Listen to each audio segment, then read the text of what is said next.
know what the most memorable story is, because there was, I mean, where we're standing right here, the builder put his leg through the floor.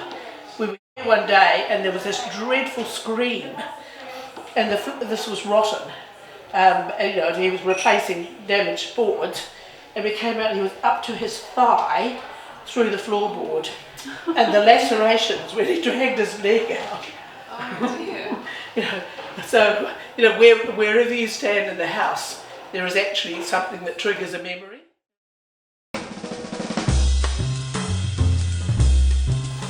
Well, at different phases of the house, I mean, there was the huge relief when we were at the council meeting that was specially convened, where they actually gave us permission, landowner consent, to move the house onto this land.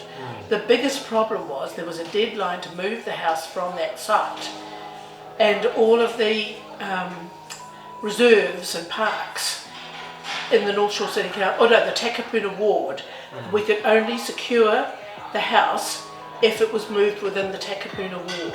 It was at the beach site, and we got them, and it had a designation on it that it could only be, because it was a heritage building within the Takapuna City Council list of heritage buildings, that it could not be removed from that site unless it was moved within the Takapuna ward of North Shore City Council.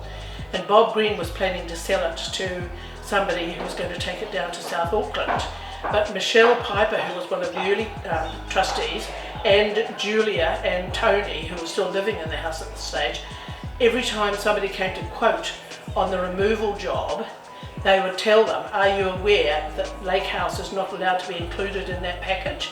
Because there were 4 other buildings on the site. There was actually 5, but one little one was demolished. And then there was 2 others that they were modern buildings, and so they were moved off, no problem. And then there was Lake House, and that was the critical one. And so they were telling all the reputable house removalists that they weren't going to be able to have Lake House to on sell as part of the contract when Bob Green was asking them to give quotes. And this sustainable removal guy obviously got through when nobody was standing guard on the gate to tell them or warn the poor guy that he wasn't going to be able to sell Lake House. And so, first of all, he was not a very well-equipped house removalist, and when he was shifting the house, he was doing it on a very tight budget, and so instead of paying to have the power lines disconnected while he was shifting the house, he tried to get through with his men just lifting it, but they caught it in Anzac Avenue and took the power out. So that was his first problem. Second problem was, when he moved down here, he didn't have the right equipment to be able to get onto the boggy ground, and so that's why he dumped it all on the other side of the road. And then we had a major problem trying to get him to pay, when we put in all the remediation for the gas mitigation, trying to get him to pay 6 months later for the final shift onto the site. And he'd gone bankrupt because he'd lost the ability to on-sell the house. And so it was a great shame for him, because he had not been given the correct information when he went to make a quote for getting the job. In fact, he probably was the only person who took the job, because all the others, the well-known house removalists, wouldn't touch it with a barge pole. So that was, before that happened, we had to get landowner consent. We couldn't put it on somewhere like Kalani Park, which is where a lot of people said, be great beside the pump house, beside the lake, whatever. It was only called Lake House because this whole area was called the Lake Roading District. It never stood beside the house, beside the lake. It actually stood where it was, on the beach, because people didn't come for the beach in the 1890s. They all came to picnic on the grass around the lake or row upon the lake and whatever. Sea bathing wasn't a big thing.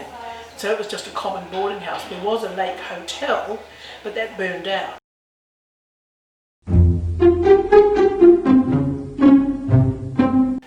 Oh, that was Tony. Yeah. So Tony's going to be here next month, I gather, for the dinner.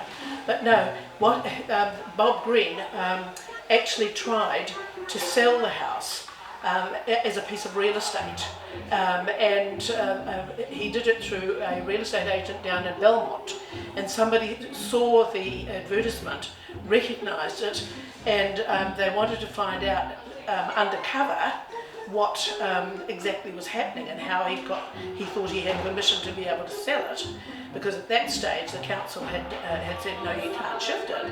And so I think it was Michelle, who was a glamorous blonde, and Tony. Oh no, it was a guy from. It was one of the very early. Somebody or other Horner. And he was a very early member of Lake House. He was never on the trust, but he was a supporter. And he actually and Michelle went down posing as a couple with the Alfa Romeo, and went to chat to this real estate agent just to get to confirm that it was Lake House that he was trying to, or the coach house as it was then, that he was trying to sell, because it wasn't named. But the photograph looked so much like the coach house that it had to be, yeah.